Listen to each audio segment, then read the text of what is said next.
Hello students and welcome to the DPC online classes. गेल्या लेक्चरमध्ये आपण फ्लुइड मेकॅनिक्स मधल्या सरफेस फेनॉमेनॉनला स्टार्ट केलं, ज्याला आपण सरफेस टेन्शन असं म्हटलंय. ठीक आहे. मग कालच्या लेक्चरमध्ये आपण डिफाईन केलं की सरफेस टेन्शन काय असते. तुम्हाला आठवत असेल बेटा, सरफेस टेन्शन काय होतं? It is the property of liquid to have the minimum surface area. ठीक आहे. पुन्हा त्याला आपण न्यूमेरिकली डिफाईन केलं, the force per unit length acting at right angle to the imaginary line drawn on the free liquid surface. ठीक आहे. पुन्हा आपण त्याचे काही एक्झाम्पल्स पाहिले. Rain drops are spherical in shape पाहिले, so bubbles are spherical in shape पाहिले. पुन्हा वॉटर स्पायडर्स कॅन राईड किंवा can walk on the water surface, हे सुद्धा ड्यू टू सरफेस टेन्शन असतंय. हे सुद्धा आपण काल स्टडी केलं. ठीक आहे. मग काल आपण सरफेस टेन्शन पाहिलं, त्याचे एक्झाम्पल्स पाहिले. नंतर आपण पाहिलं होतं की मॉलिक्युलर थेअरीकडे जायचं होतं. आपल्याला सरफेस टेन्शनला एक्सप्लेन करायचंय on the basis of molecular theory. आणि बेटा आजच्या लेक्चरचा आपला तोच मेन पार्ट असणार आहे. काय? Surface tension on the basis of molecular theory. आपल्याला एक्सप्लेन करायचंय की why the liquid has the property to minimise its surface area. एखादं लिक्विड का ट्राय करतं की त्याचा जो सरफेस एरिया आहे तो कमीत कमी असावा. असा प्रयत्न का केला जातो, याचं अनालिसिस आपल्याला आज करायचंय. आणि हे सगळं एक्सप्लेन करायला आपल्याला हेल्प करणार आहे बेटा कोण? ही मॉलिक्युलर थेअरी. म्हणजे काय? We can explain the concept of surface tension on the basis of this molecular theory. Molecular theory मधल्या काही बेसिक टर्म्स आपण काल स्टडी केल्या. जसं इंटरमॉलिक्युलर फोर्सेस असतील, आपण पाहिलं इंटरमॉलिक्युलर फोर्सेस दोन टाईपचे होते, कोहेसिव्ह फोर्स अँड ॲडेसिव्ह फोर्स होतं. Cohesive force is present between two molecules of the same substance. On the other hand, adhesive force is the force between two molecules of the different substance.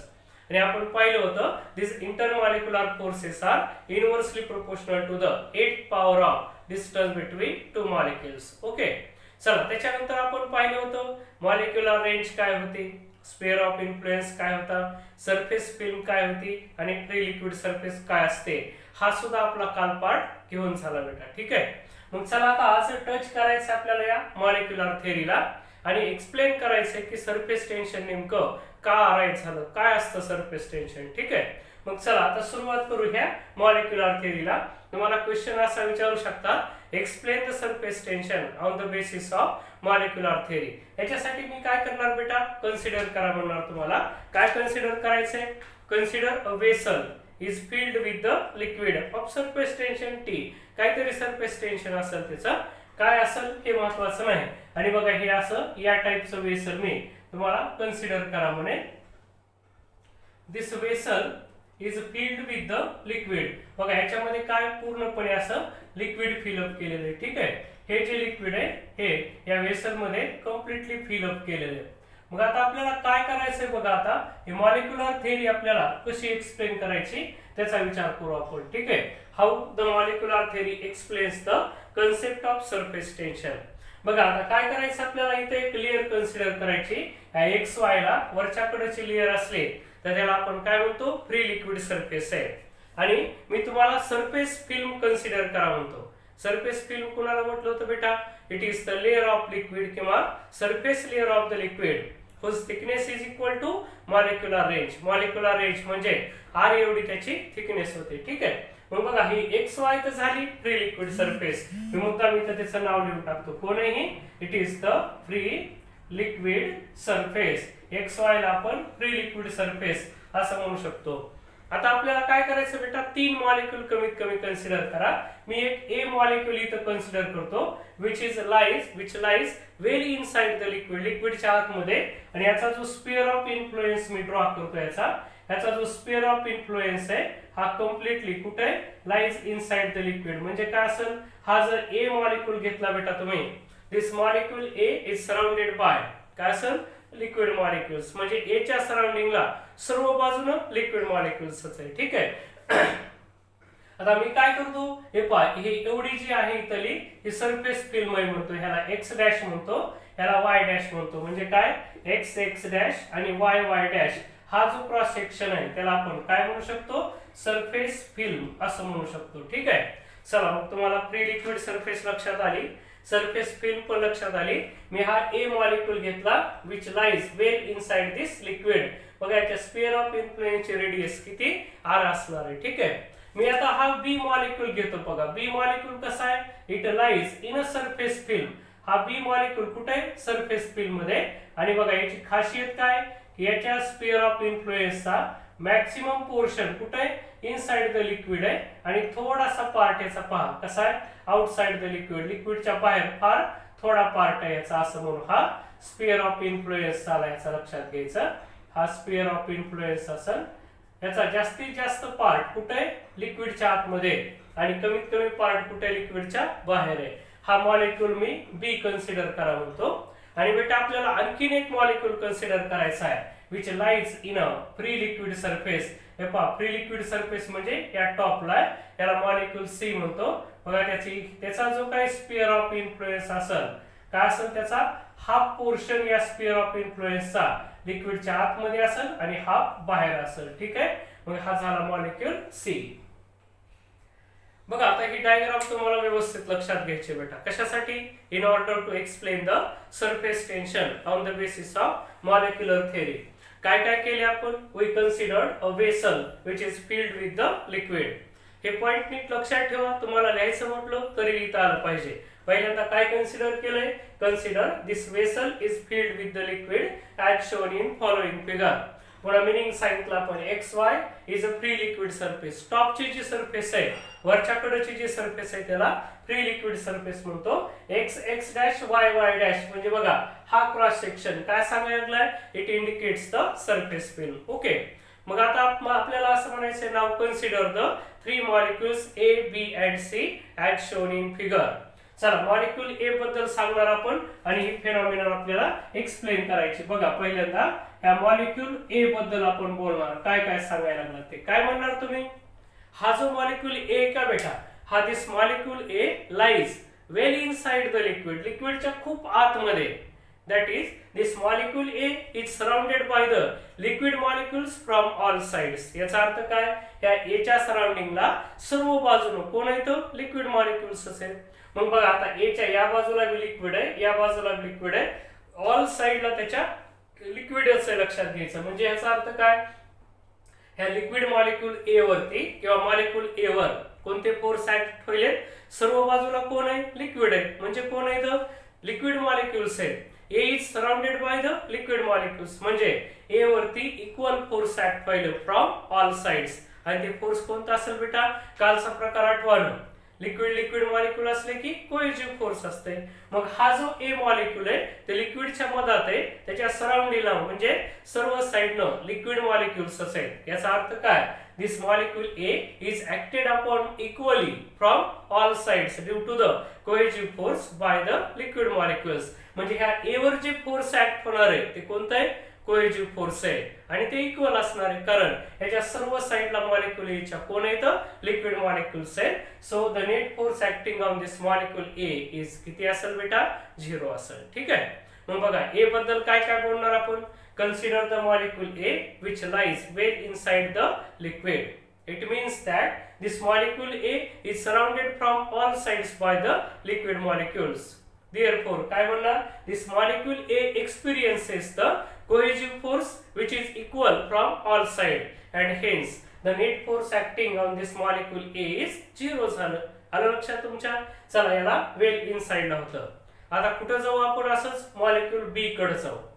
बघ बेटा आता तुला चांगलं कळायलंय, हा जो molecule ए तो कुठे आहे बेटा, this molecule B lies inside the surface film. कुठे आहे हा मॉलिक्यूल, या सरफेस फिल्म मध्ये. ठीक आहे.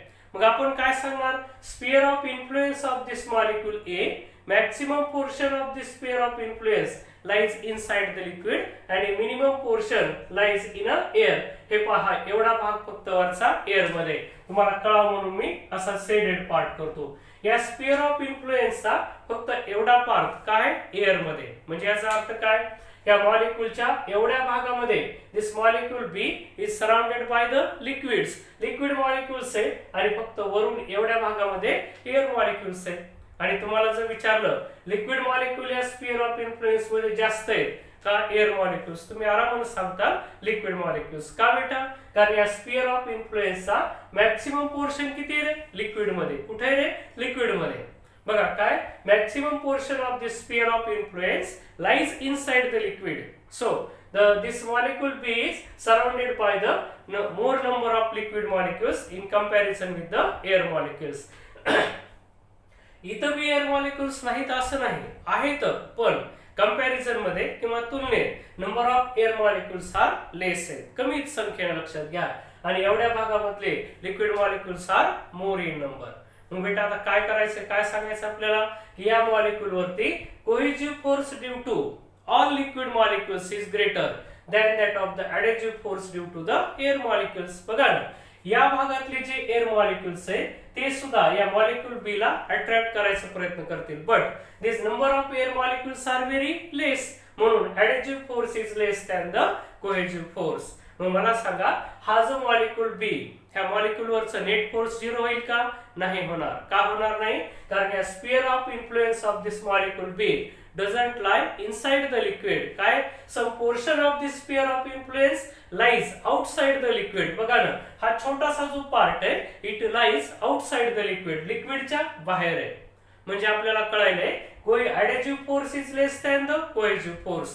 हे का कळालं आपल्याला? इथं जसा होता sphere of influence completely lies inside the liquid. So this molecule A is acted upon equally from the all sides by the cohesive force due to the liquid molecules. But in case of molecule B, small portion of sphere of influence lies in a air and maximum portion lies in a liquid. याचा अर्थ net force acting on this molecule B is not 0. मग आता कुठं जास्त force आहे? बघा, liquid मधले आतले मॉलिक्युल्स त्याला खाली ओढतील, लक्षात घ्यायचा. म्हणजे हा जो मॉलिक्युल आहे, हा molecule B experiences the net downward force. याच्यासारखं नाही त्याचं. काय? Net force acting on this molecule A is 0 because entire sphere of influence lies inside the liquid. याचा मात्र थोडा पार्ट बाहेर गेला बेटा, म्हणून adhesive force due to air molecule is less than cohesive force due to the liquid molecule. असं का? कारण liquid molecules are more in number. बरं, चला मग तुम्हाला काय कळालं? हा जो मॉलिक्युल बी, त्या मॉलिक्युल बी बद्दल काय कळालं तुम्हाला? बघा, मॉलिक्युल ए वरचं जे नेट फोर्स आहे ते किती होतं? 0. मग याच्यावर मात्र काय असतंय? Net force is not 0, but ते कसं आहे? It experience the net downward force. बघा, मॉलिक्युल बी वरती काय होईल? नेट डाउनवर्ड फोर्स ऍक्ट होईल. ठीक आहे. मग तुम्हाला काय काय विचार करायचा आहे? आधी मॉलिक्युल कुठे सांगायचं, त्याच्या सराउंडिंगला कोण आहे सांगायचं, स्फिअर ऑफ इन्फ्लुएन्स कुठे सांगायचं, आणि त्याच्यावरचं नेट फोर्स किती सांगायचं. किती आलं रे बेटा? 0 आलं. कुणासाठी? ए साठी. बट बी साठी 0 नाही. तर कसं आहे, या बी वरती नेट डाउनवर्ड फोर्स ऍक्ट होईल, कारण लिक्विडचे मॉलिक्युल बघा ना, याच्यापासून एवढे सारे लिक्विड मॉलिक्युल्स आहेत जे त्याला खाली ओढायचा प्रयत्न करणार आहे. ठीक आहे. बरं, चला आता मॉलिक्युल सी कडे जाऊ आपण. आणि मॉलिक्युल, हा मॉलिक्युल बी झाला, मॉलिक्युल ए होता. आता आपल्याला बोलायचं आहे मॉलिक्युल सी बद्दल. मॉलिक्युल सी काय सांगणार आहे बघा आता. मग तुम्ही आता कम्प्लिटली क्लिअरली कळायलंय. Now consider the molecule C which is in a free liquid surface किंवा at the top of the liquid, लिक्विडच्या टॉपला आहे. मग काय होईल? Half portion of sphere of influence lies inside the air आणि half portion of the sphere of influence lies inside the liquid. बघा ना, बरोबर अर्धा पार्ट एअर मध्ये गेला, अर्धा पार्ट लिक्विड मध्ये गेला. मग तुम्ही आता असा विचार करायला असताल बेटा, मग ऍडिटिव्ह फोर्स ड्यू टू इकडे एअर मॉलिक्युल मुळेचं फोर्स आणि लिक्विड मॉलिक्युल मुळेचं फोर्स सेम आहे का सर? सेम असेल का बेटा? नाही. का? तर केमिस्ट्री मध्ये तुम्हाला चांगलं कळालंय, गॅस मॉलिक्युल्स म्हणजेच एअरचे molecules are far away from each other. म्हणजे बघा ना, तुम्हाला विचार करायचा, हा जरी हाफ पोर्शन असला का बेटा, तरी हे लिक्विड मॉलिक्युल्स आहेत खालच्या भागात आणि वरच्या भागामध्ये एअर मॉलिक्युल्स आहेत. आणि आपल्याला माहिती एअरचे molecules are far away from each other. मग जर आपण नंबर ऑफ मॉलिक्युल्स काढायचं ठरवलं, काय की या अर्ध्या स्फिअर मध्ये किती एअर मॉलिक्युल्स असतील आणि ह्या राहिलेल्या हाफ पोर्शन मध्ये किती नंबर ऑफ लिक्विड मॉलिक्युल्स असतील, तर तुम्हाला कळलं सॉलिड मध्ये नंबर ऑफ मॉलिक्युल्स जास्त असतात, त्याच्यापेक्षा लिक्विड मध्ये कमी आणि त्याच्यापेक्षा एअर मध्ये कमी. म्हणजे एअरचे molecule far away from each other हे तुम्हाला केमिस्ट्रीने शिकवलेलं आहे. गॅसेसचे लॉज असतील वगैरे वगैरे पाहत असताना, तर तिथं तुम्हाला कळालं. मग जरी स्फिअर ऑफ इन्फ्लुएन्सचा हाफ पोर्शन बाहेर असला बेटा, तर इथे नंबर ऑफ एअर मॉलिक्युल्स कमी असतील का ती गॅसची टेंडन्सी, गॅसचे मॉलिक्यूल ऍज पॉसिबल ऍज एकमेकापासून दूर राहायचा प्रयत्न करतात, तुलनेत लिक्विडचे मॉलिक्यूल जास्त जवळ असतील त्याच्यापेक्षा जास्त सॉलिड मध्ये असतात, लक्षात घ्यायचं आहे की नाही. मग आता तुम्हाला काय कळाले, वरच्या एअर मॉलिक्यूल मुळे इथं ऍडेजिव्ह फोर्स आहे मॉलिक्यूल सी वर, आणि खालच्या काय होते लिक्विड मॉलिक्यूल मुळे कोएजिव्ह फोर्स आहे. फक्त आपल्याला असं कळालं जरी अर्धा भाग वर अर्धा भाग खाली असला तरी एअर मॉलिक्युल्स कमी असतात, लिक्विड मॉलिक्यूल जास्त असतात, म्हणून मॉलिक्यूल सी सुद्धा काय करायले नेट डाऊनवर्ड फोर्स एक्झर्ट करेल. म्हणजे काय याच्या बाबतीत सुद्धा काय झालं, net downward force not equal to 0. हे काय करायला, net force is not equal to 0 but it experiences the net downward force. Net downward force आपल्याला त्याच्यावर ऍक्ट व्हायला आढळतं बेटा, ठीक आहे. मग बघा आता तुम्हाला काय नोट करून ठेवायचंय, ज्या वेळेस या स्फिअर ऑफ इन्फ्लुएन्सचा थोडाफार पार्ट एअर मध्ये जातो त्यावेळेला या मॉलिक्यूल वरचं नेट फोर्स 0 नसतं बेटा. का, कारण adhesive force is weaker than the cohesive force. म्हणून ज्या वेळेस मॉलिक्यूल कुठं असेल, या सरफेस फिल्म मध्ये असेल, all the molecules in surface film. काय कळायला आपल्याला, हा सरफेस फिल्म मध्ये नव्हता म्हणून नेट फोर्स 0 होता, बट या दोघांवरचं नेट फोर्स 0 नाही, कारण बी आणि सी, बघा बी आणि सी हे दोन्ही मॉलिक्युल्स कुठे होते बेटा, सरफेस फिल्म मध्ये. सरफेस फिल्म कोण आहे, लिक्विडची लेअर आहे. कसली लेअर आहे, ज्याची थिकनेस मॉलिक्युलर रेंज एवढी, म्हणजे या स्फिअर ऑफ इन्फ्लुएन्सच्या रेडियस एवढी. मग आता एक साध्या भाषेत लक्षात ठेवा, जे मॉलिक्यूल सरफेस फिल्म मध्ये असतात बेटा त्यांच्यावरचा नेट फोर्स 0 असत नाही. तर कसं असतंय, they experiences the net downward force due to the cohesive force due to liquid molecules. ठीक आहे. मग आता सगळ्यांनी महत्वाचा हा पॉइंट लिहायचा काय, मोस्ट इम्पॉर्टंट पॉइंट आपल्याला कळले काय, all molecules in surface film. नीट लक्षात ठेवा, याच्यातच आपला हा कन्सेप्ट लपलेला आहे. All molecules in surface film experiences काय एक्सपिरियन्स करतात, नेट डाऊनवर्ड फोर्स. बघा एक्सपिरियन्सेस नेट डाऊनवर्ड फोर्स कुणामुळे, ड्यू टू लिक्विड मॉलिक्युल्स. म्हणजे आतल्या लिक्विडचे मॉलिक्युल्स त्याला कंटिन्युअसली डाऊनवर्डला पुल करायचा प्रयत्न करतात, लक्षात घ्या. म्हणून ही ओळ अत्यंत महत्वाची सरफेस टेन्शनचा हा बेस आहे. बघा आता कुठवर आलात आपण, तर आपण आता इथपर्यंत आलात, हे कन्क्लुजन काढलंय की या सरफेस फिल्म मधले जेवढे बी मॉलिक्युल्स आहेत यांच्यावर ऍक्ट होणारा नेट फोर्स मॉलिक्यूल ए सारखं 0 नाही. बघा नीट लक्षात ठेवा काय, all the molecules which are lying in a surface film do not have the net force 0 acting on them like the molecule A, but all the molecules in surface film experiences the net downward force, cohesive force act होतो त्यांच्यावरती. मग याच्यामुळे काय होत असेल बेटा, विचार करा, या सरफेस फिल्म मधल्या प्रत्येक मॉलिक्यूलला हे जे लिक्विडचे मॉलिक्युल्स आहेत ते असं मध्ये ओढायचा प्रयत्न करायला, लक्षात घ्या. का तर तुम्हाला कळालंय, कारण याच्यातल्या प्रत्येक मॉलिक्यूलचा स्फिअर ऑफ इन्फ्लुएन्स थोडाफार का होईना बाहेर चाललाय लिक्विडच्या, त्याच्यामुळे त्यांना नेट डाऊनवर्ड कोएजिव्ह फोर्स त्याच्यावर जास्तीचा ऍक्ट होईल. म्हणजे याचा अर्थ काय, सरफेस फिल्म मधल्या प्रत्येक molecule, each and every molecule in a surface film experiences the net downward force. मग याचा परिणाम काय होईल, त्याच्यामुळे याचा दुसरा पॉइंट हा महत्वाचा, ड्यू टू दिस. याच्यामुळे काय होईल, हा महत्वाचा रिझल्ट लक्षात ठेवा, due to this number of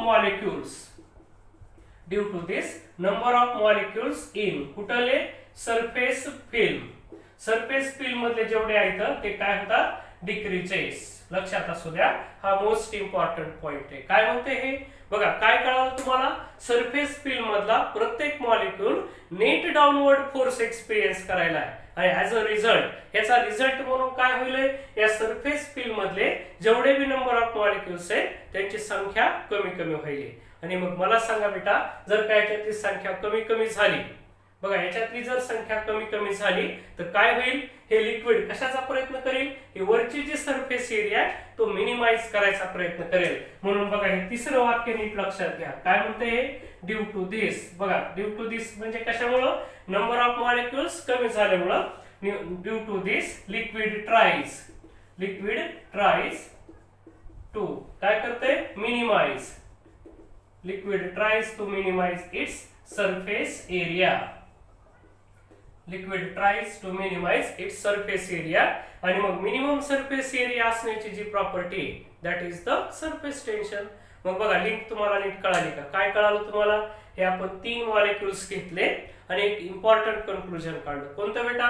surface film मधला प्रत्येक molecule net downward force experience करतो. Due to this net downward force number of molecules in surface film goes on decreasing. So due to decreasing number of molecules, liquid will try to minimize its surface area.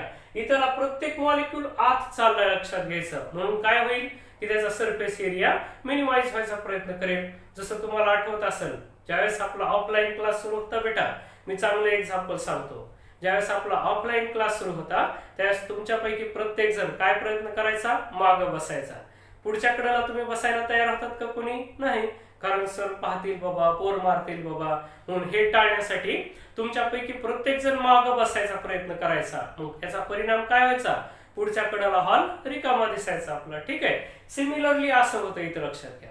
ह्या surface field मधला प्रत्येक molecule downward force experience करायला, त्याच्यामुळं या surface field मधल्या मॉलिक्यूलची संख्या decrease झाली. संख्या डिक्रीज झाली म्हणून लिक्विड काय करते? Minimise to its surface area. आणि ज्यावेळेस लिक्विड इथला सरफेस एरिया कमी करायचा ट्राय करतं का बेटा, त्यावेळेस ते इलास्टिक मेम्ब्रेन सारखं बिहेव करतं आणि remains under the tension called as the surface tension. म्हणून शेवटची वळ बघा मग. देअरफॉर काय झालं? हे सरफेस एरिया जर मिनिमाइज करायचा प्रयत्न केला तर therefore free liquid surface, therefore free liquid surface behave like, कुणासारखं बिहेव करते बघा? Behave like elastic, stretched elastic membrane. बघा, stretched elastic membrane and remains under the tension. हा पॉइंट अत्यंत महत्वाचा. And remains under tension. आणि यालाच आपण काय म्हणतो? Called as. याला आपण काय म्हणणार आहे? तर सरफेस टेन्शन. त्याला सरफेस टेन्शन म्हणायचं आपल्याला. ठीक आहे. मग बघा मी कन्सेप्ट ऑफ सरफेस टेन्शन कसा एक्सप्लेन केला. तुम्हाला हे इथले वाक्य सगळे लिहावं लागतील बेटा, लक्षात ठेवा. कसं कसं लिहायचंय तुम्हाला? तर आधी सांगायचं consider the molecule A which lies well inside the liquid. Therefore काय म्हणायचं? दिस molecule A is acted equally upon from all sides due to the cohesive force due to liquid molecule. So net force on molecule A is 0. पुन्हा म्हणायचं molecule B consider करा ज्याचा small portion कुठे आहे? Air मध्ये, sphere of इन्फ्लुएन्सचा, आणि maximum portion liquid मध्ये. याच्यावर नेट डाउनवर्ड फोर्स आहे, याच्यावर नेट डाउनवर्ड फोर्स आहे. आणि कॉमन कन्क्लुजन काढायचं काय? ह्या फिल्म सरफेस मध्ये सरफेस फिल्म मध्ये असलेल्या प्रत्येक मॉलिक्यूल काय करते? Experiences the net downward force. त्याच्यामुळे काय होतंय? याच्यातल्या नंबर ऑफ मॉलिक्यूल्सची संख्या कमी होते. संख्या कमी झाल्यामुळे लिक्विड कशाचा प्रयत्न करते? Try to minimise its surface area. आणि सरफेस एरिया कमी करण्याच्या प्रयत्नात जी फ्री लिक्विड सरफेस आहे, फ्री लिक्विड सरफेस म्हणजे कोणती? वरच्या कडेची. कशी बिहेव करते? Stretched elastic membrane. Elastic membrane कळते तुम्हाला? स्ट्रेच्ड इलास्टिक मेम्ब्रेन सारखं बिहेव करते and remains under the tension called as the surface tension. मग बघा बेटा, आता तुम्हाला काय कळालं की एखादा लिक्विड कमीत कमी सरफेस एरिया घ्यायचा का प्रयत्न करतो? कारण सरफेस फिल्म मधल्या प्रत्येक मॉलिक्यूलला आतले मॉलिक्यूल मध्ये ओढायचा प्रयत्न करतात. म्हणून इथलीची संख्या, मॉलिक्यूलची संख्या कमी होती. कमी झाली की वरची जी फ्री लिक्विड सरफेस आहे ती कशी बिहेव करते? Like the stretched elastic membrane आणि रिमेन्स अंडर टेन्शन. त्यालाच काय म्हणायचं? सरफेस टेन्शन म्हणा. ठीक आहे. मग बघा, याला म्हणायचं concept of surface tension on the basis of molecular theory. ठीक आहे. मग तुम्हाला आता डिटेल मध्ये कळालं की सरफेस टेन्शन का असतंय. मग थोडक्यात का असतं बेटा? कारण सरफेस फिल्म मधला प्रत्येक मॉलिक्यूल इनवर्ड पूल एक्सपिरियन्स करतो. म्हणून लिक्विड सरफेस एरिया कमी करते. का कमी करते? मॉलिक्यूलची संख्या कमी होती. कुठली? सरफेस फिल्म मधली. मग काय सरफेस एरिया कमी करते? म्हणून लिक्विडची जी फ्री लिक्विड सरफेस असेल काय होती ती?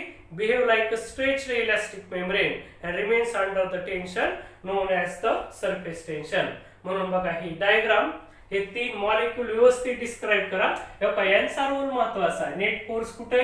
फक्त इथं 0 होतं आणि बाकी या सरफेस फिल्म मधले मॉलिक्यूल आहेत B आणि C, त्यांच्यावरचं फोर्स मात्र 0 नव्हतं. मग त्यांच्यावर डाऊनवर्ड पुल एक्सपिरियन्स केला आणि म्हणून सरफेस टेन्शनचा कन्सेप्ट आला. ठीक आहे. तर चला आता असं इमॅजिन करू की कन्सेप्ट ऑफ सरफेस टेन्शन आणि मॉलिक्युलर थेअरी तुम्हाला अतिशय चांगल्या प्रकारे कळाली. ठीक आहे. चला आता बेटा आपल्याला बघायचंय factor affecting the surface tension. तर सरफेस टेन्शन का असते, कशामुळे असते आणि किती असते हे तुम्हाला कळालं. तुम्ही पुस्तकामध्ये सगळी लिस्ट बघा, काय कुणाचं सरफेस टेन्शन किती हे तुम्हाला बुक मध्ये पाहायला भेटेल, लक्षात घ्यायचं. ठीक आहे. मग तुम्ही तिथं पाहताल आणि बघताल वॉटरचं सरफेस टेन्शन काय, अल्कोहोलचं काय, मर्क्युरीचं काय असतंय आणि आपला अंदाज बांधून ठेवा. सगळ्यात कमी सरफेस टेन्शन कुणाचं आणि सगळ्यात जास्त सरफेस टेन्शन कुणाचं. लावा पुढची हेडिंग. चला काय पाहायचं आता आपल्याला, फॅक्टर अफेक्टिंग सरफेस टेन्शन. हा इंटरेस्टिंग पार्ट आहे मित्रांनो. म्हणून बघा याला कसं करायचंय आणि याच्यानंतर आपल्याला याचे ऍप्लिकेशन सुद्धा स्टडी करायचे. ठीक आहे. मग बघा आता factors affecting the surface tension. कुणाकुणाचं सरफेस टेन्शनवर इफेक्ट करणारे फॅक्टर कोणते त्याच्यापैकी बघा कोणते फॅक्टर आहेत. पहिला फॅक्टर मी गेलोय इम्प्युरिटीज. इम्प्युरिटीजचा इफेक्ट कसा होतोय ते बघूत आपण. ठीक आहे.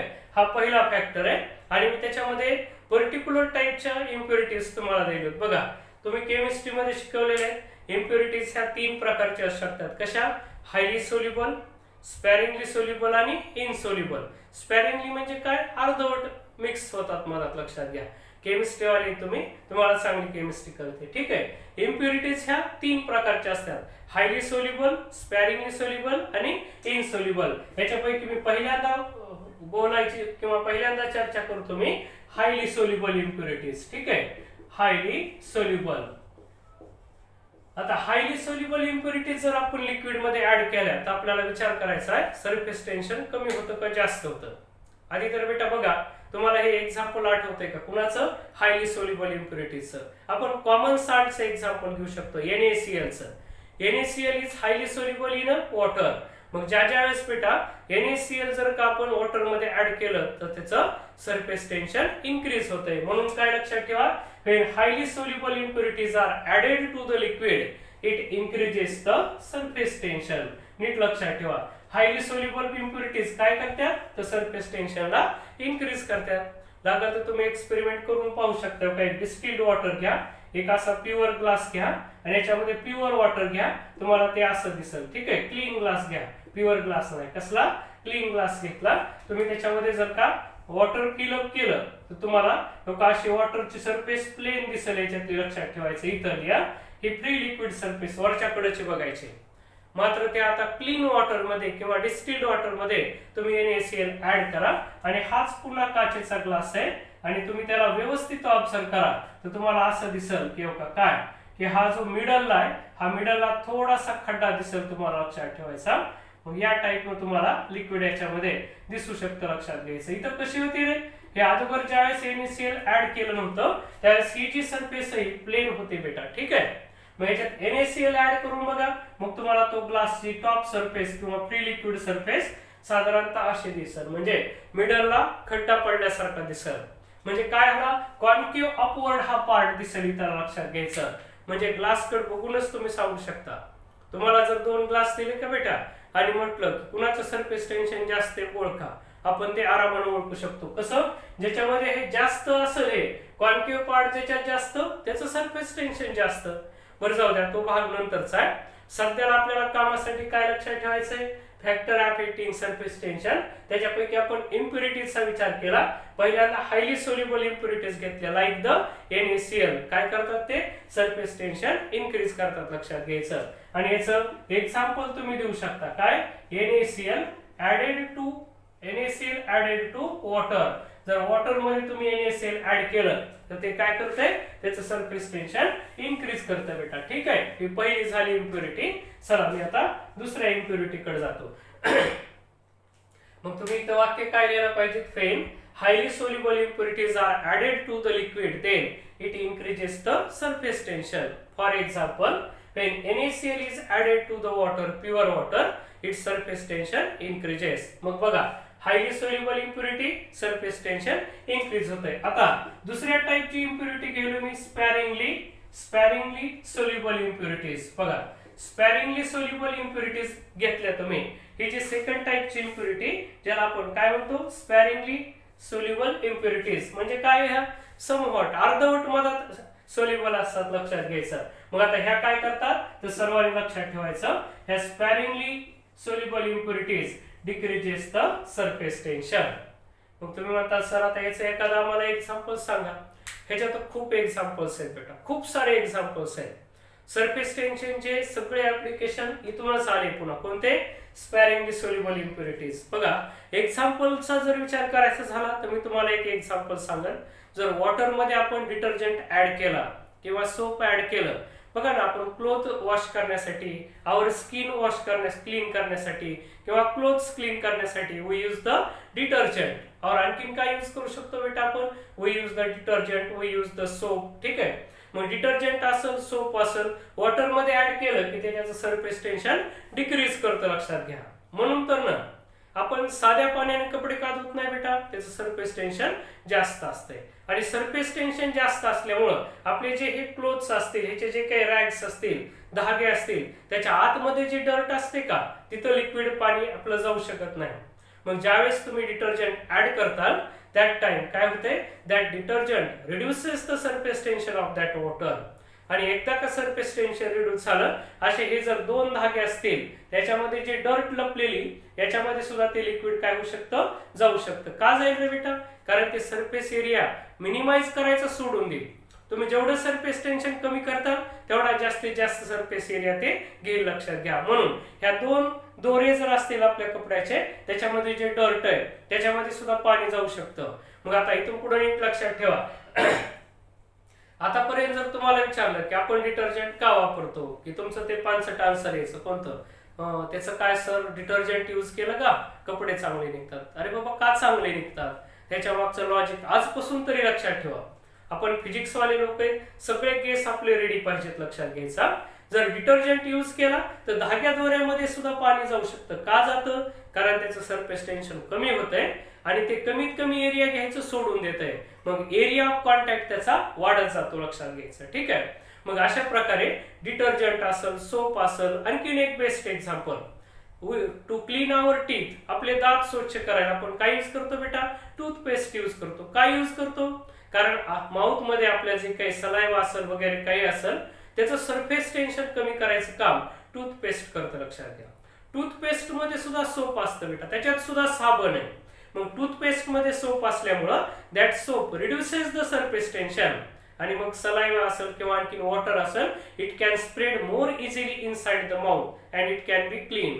मग आपल्या दातांच्या मधात ज्या सांधी असतील किंवा जिथं लिक्विड वॉटर जाऊ शकत नाही त्या ठिकाणी ते टूथपेस्ट मुळे जाऊ शकतं. ठीक आहे. मग आता तुम्ही नीट लक्षात ठेवा, भिंतीवरती देण्यासाठी जो बी पेंट असेल त्याच्यामध्ये काय कधी अल्कोहोल ऍड करतात, कधी केरोसिन ऍड करतात, आणखीन काय काय असतंय, हे सुद्धा काय करते त्याचं सरफेस टेन्शन डिक्रीज करतात, ज्याच्यामुळं की हा ऑइल पेंट पूर्ण भिंतीवरती चांगल्या प्रकारे पसरू शकतो. ठीक आहे. मग बघा हे दुसऱ्या फॅक्टर कडे आलात काय, when sparingly soluble impurities are added to the liquid then it decreases the surface tension. बघा हायली सोल्युबल ऍड केला की इन्क्रीज होते आणि स्पॅरिंगली सोल्युबल ऍड केला की डिक्रीज होते. मग ह्याचे एक्झाम्पल्स काय काय घेतात तुम्ही, सोप असेल, ठीक आहे, सोप असेल, परत आणखीन काय काय म्हणता येईल त्याला बघा, डिटर्जंट असेल, डिटर्जंट ऍड केला हे सुद्धा स्पॅरिंगली सोल्युबल आहे म्हणून ते सुद्धा सरफेस टेन्शन डिक्रीज करते. आता आपण थर्ड टाइपच्या इम्प्युरिटी कडे येणार. कोणती असेल रे, हायली सोल्युबल, स्पॅरिंगली सोल्युबल, आता इनसोल्युबल. आता जर का इनसोल्युबल इम्प्युरिटीज ऍड केल्या तर काय होईल बेटा, again it decreases the surface tension.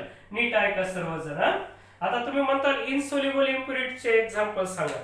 तुम्हाला माहिती तसे, पण तुमची केमिस्ट्री ही माझ्यासारखीच डेंजर आहे. काल काय केमिस्ट्री शिकली ती तुम्हाला आज आठवत नसती, म्हणून मला तुम्हाला सांगावं लागतंय.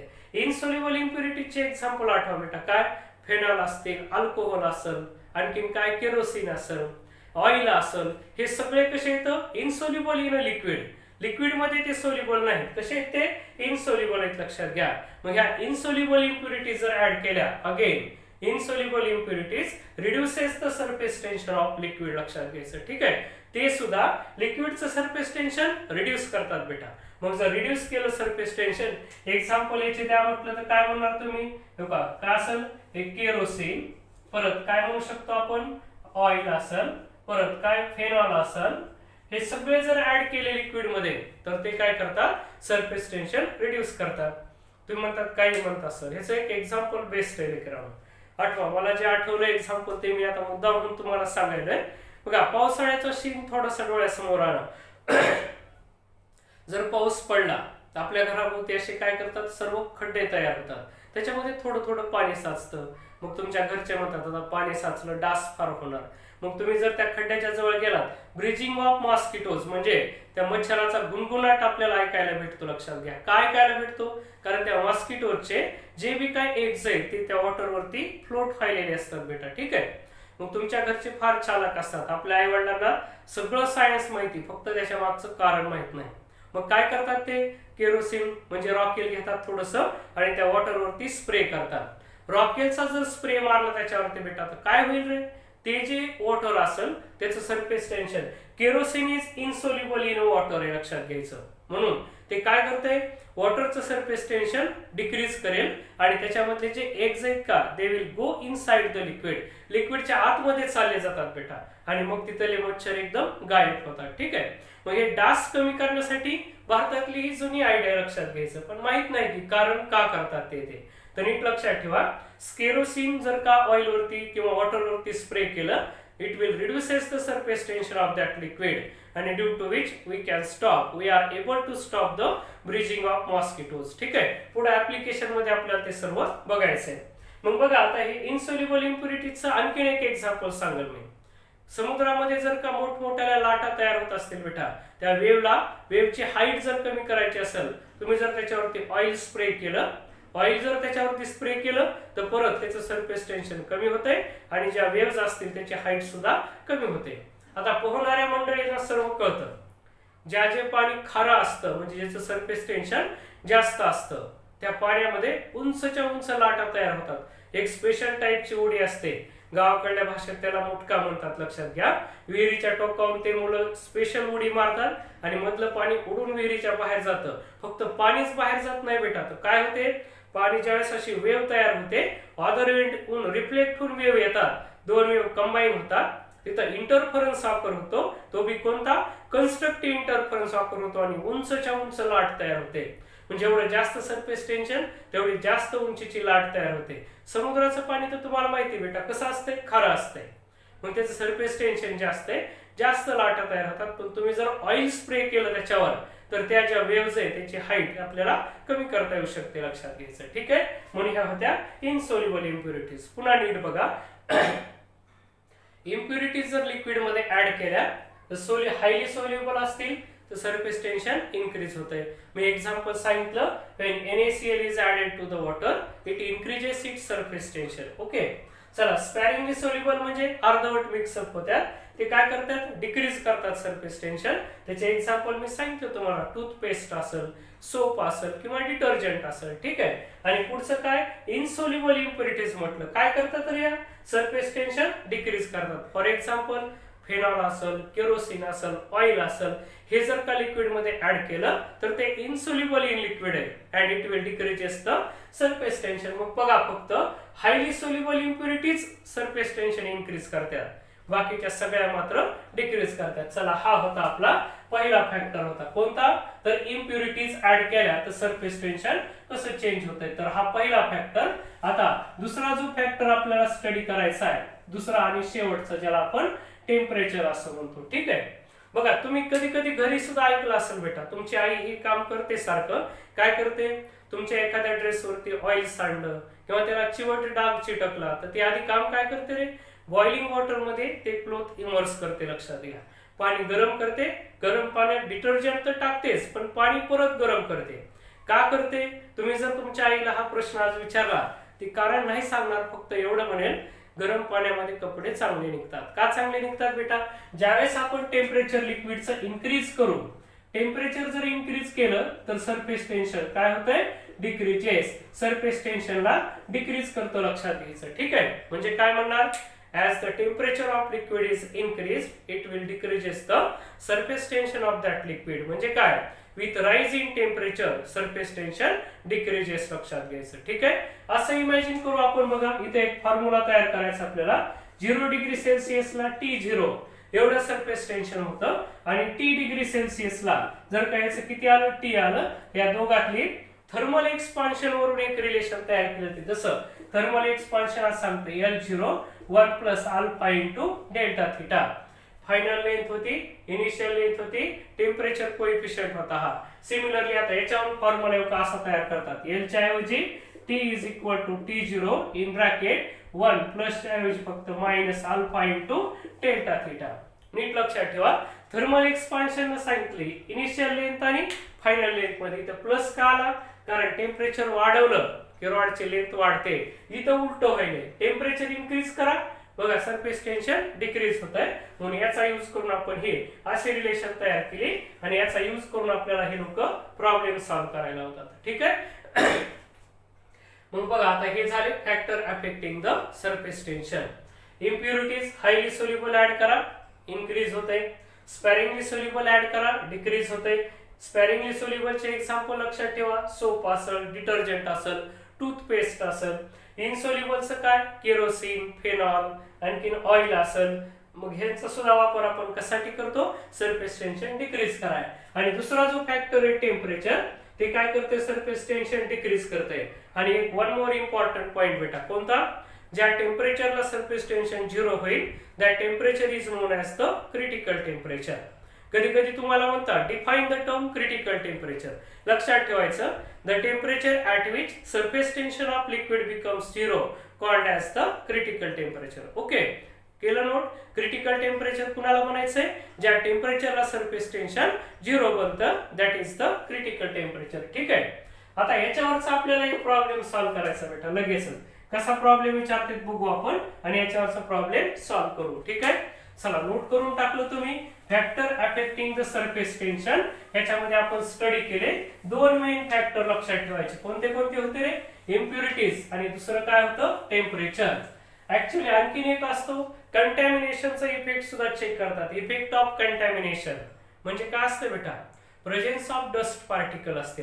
जसं तुम्ही समजा एखादी आपली गंगा नदी भारतातली, प्रत्येक माणूस ज्यावेळेस वारला की त्याची राख वगैरे नेऊन त्याच्यात टाकतात, म्हणजे डस्ट पार्टिकल त्याच्यात वाढतात. एखाद्या लिक्विड मध्ये डस्ट पार्टिकलची जर संख्या वाढली देन त्याला कंटॅमिनेशन इफेक्ट म्हणायचं. It will reduces the surface tension. म्हणजे presence of dust particle decreases the surface tension of a liquid.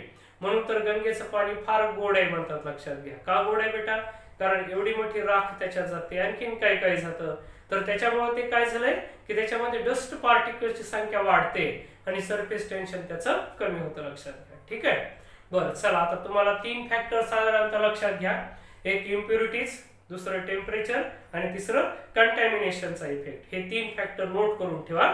आता आपल्याला जायचंय टेम्परेचरवरचा एक प्रॉब्लेम सोडवायचा. बघा प्रॉब्लेम कसा गिवन आहे, तो प्रॉब्लेम लिहिलो मी इथं. असं दिलंय, the surface tension of water at 0 degree Celsius. बघा काय म्हणते ते, ऍट 0 डिग्री सेल्सिअसला सरफेस टेन्शन किती म्हणते बघा, त्याचं 70 डाइन पर सेंटीमीटर एवढं. आणि नंतर काय केलं म्हणते बघा, the surface tension of water at 25 degree celsius. 25 degree सेल्सिअसला सरफेस टेन्शन किती असेल म्हणते. आणि बघा त्यांनी काय दिलाय, अल्फा दिलेला आहे, म्हणजे टेम्परेचर कोएफिशियंट दिलेला आहे. अल्फा फॉर वॉटर, वॉटर साठी त्यांनी अल्फाची व्हॅल्यू गिवन आहे. आणि किती व्हॅल्यू असते बघा, 0.0027 0.0027 पर डिग्री सेल्सिअस. ठीक आहे. याला टेम्परेचर कोएफिशियंट म्हणायचं. कुणासाठी, वॉटर साठी. मग बघा आपल्याला 0 डिग्री सेल्सिअसचं 70 दिलेलं आहे, म्हणजे काय बघा, T0 दिलाय 70 डाइन पर सेंटीमीटर. पुन्हा काय दिलंय, डेल्टा थिटा म्हणजे राइज इन टेम्परेचर किती बघा, 25 मायनस 0. 25 मायनस 0 म्हणजे किती, 25 डिग्री सेल्सिअस. आणि अल्फा तर गिवनच आहे. मग ह्या 3 टर्म्स दिल्या आणि ते आपल्याला टी काढा म्हणते. आताच बघितलं का, टी काय होतं, T0 in bracket 1 minus alpha into delta theta होता. ठीक आहे. मी या सगळ्या व्हॅल्यूज ह्याच्यामध्ये जर पुट केलं तर आपण याचं सरफेस टेन्शन काढू शकतो. लक्षात घ्यायचं. बघा बरं, T0 किती येतं, 70. 1 मायनस अल्फा किती येऊ का, मी याला असं डायरेक्ट लिहितो. किती हे 27 इंटू 10 टू द पॉवर -4. आणि हे डिग्री सेल्सिअस.